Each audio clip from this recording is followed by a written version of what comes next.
Ինչ եք պահանջում այսօր այստեղից, պարոն Նացականյան։ Նախ ես միացել եմ իմ գործընկերների եւ սրտացավ երևանցիների եւ մարդկանց կազմակերպված միջոցառմանը։ Երկրորդը բնականաբար պահանջում ենք, որ կանգնացնեն,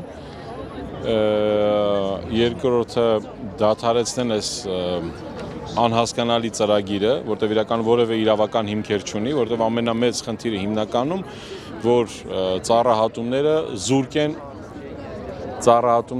զուրկ են որևէ իրավական հիմքերից եւ այստեղ մենք նախապատրաստել ենք որոշակի աշխատանք եւ ուզում եմ անպայման լրագրողներին եւ մնացած մասնակիցներին եւս փոխանցեմ եւ կարծում եմ որ ինչ որ կատարում եմ Երևանի հանդեպ, Երևանի կանաչ գոտու հանդեպ եւ երևանցիների հանդեպ սարսափելի է, եթե կարճ պատասխան։ Պարոն Նացականյան, անցյալ տարի էլ կազմակերպվեցին ակցիաներ, բայց տեսան գործընթացը կանգ առավ որոշ ժամանակ, հետո նորից վերսկսվեց։ Ինչ հիմք եւ արդյունք եք սպասում։ Ես ասում եմ հիմքերը շատ թույլ են իրենց, համարը հիմք չունեն եւ կարծում եմ, երբ որևէ մի գործ գնա հասնի որպես արդեն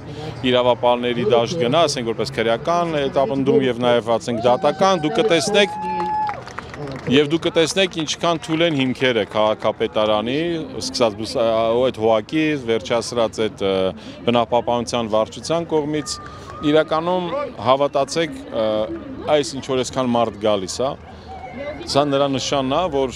ինչ որ մի բանը հաստատ Երևանում շատ մեծ։ Շարաջանի Խաչատրյանն ասում էր ռուսները ինչի պիտի գան քաղաքապետարանի շենքի մոտ բնապահպանական ակցիա անեն, իրենք ով են։ Ես նախ ներողություն եմ խնդրում երևանցիներից եւ մեր ավականու անդամների եւ որոշ պատգամավորների, չգիտեմ, քաղաքապետարանի պատասխանատուների քաղաքապետարանի խոսքից այդ շովինիզմը պետքա դնել մի կողմ, դա վայել չի մեր ավականու անդամներին, կապ չունի ռուսներին։ Ես հակառակը, ես շնորհակալ եմ բոլոր հատիկ այս մեր ռուս գործընկերներից, թե անցած տարվա միջոցառման համար եւ թե այս տարվա համար, դա մի քիչ այդ չեմ ուզում մտնեմ այդ խոսույթի մեջ, այդ փափախով քուրդ եւ այլն, եւ ներողություն եմ խնդրում բոլորից։ Բայց իրականում մենք բոլորս պետքա շնորհակալ լինենք բոլորս մարդկանց։ Թե ով ինչ ասում, եկեք ես իրանց տրամաբանությունը եւ մնացածը չմեկնաբանեմ։ Կարծում եք կանխվի այս գործընթացը։ Այո։ Իրենք չեն մտածում, որ սա ապօրինի է կամ իրենք կենսունակ ծառեր են հատում, պնդում են, որ կենսունակության ավարտին մոտ գտնվող ծառեր են հատել, ինչպես Թումանյան փողոցից, այնպես էլ Երևանի այլ հատվածներից։ Չէ, նախ կենսունակության ավարտն եզրույթ չկա, որտեղ իրանք պետք է շարժվեն առաջերտին կամ քաղաքապետի որոշումներով կամ համապատասխան կարգով կառավարության կամ ավականու որոշումներով։ Որևէ տեղ չկա կենսունակության ավարտ կամ ասենք այդ որ իրանք այդ բառերը թաքնվում են այդ բառերի հետև, ոնց որ տձև ծառ, հասկանում եք, դե չես կարա, այնպես տձև ծառով, այսինքն ծառեր կա, հենց իր գեղեցկությունը եւ իր կարևոր օրինակ հացենին Մոսկովյանի, հենց հացենի տարբերվում է նրանով, որ քամիների կամ մնացած բանի ձևներով ինքը շատ հետաքրքիր տենց ձև է ստանում։ Դա չի կարա որևէ մեկը որոշի եւ չի կարա որևէ մեկ, ասենք, 1 միլիոն քաղաքի մայրաքաղաքի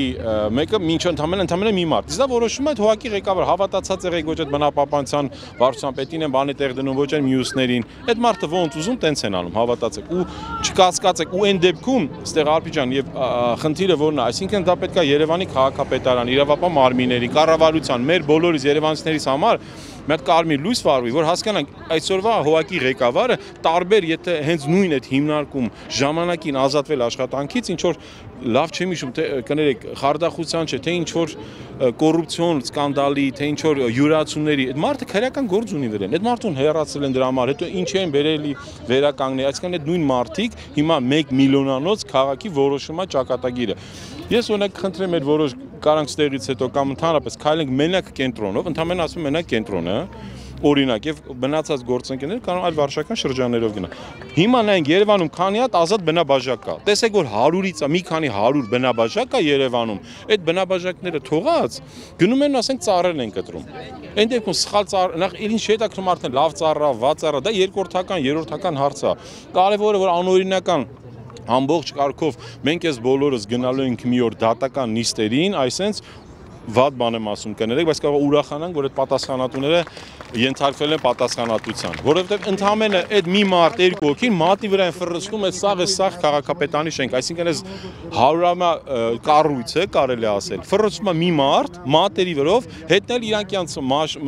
մսխում են իրանց այդ եղած այսքան այդ ԿՊ-ի այսքան տոկոսով, հիմա 9%-ով չէ անցան, հիմա այդ 9-ից մնացել է 3%, չի կարա այս 3-ից ասենք 5%-անոց քաղաքական թիմը որոշի Երևանի ծառերի մնալու, դա մեր երեխեքինն է, դա մերն է, մեր ծնողներինն է,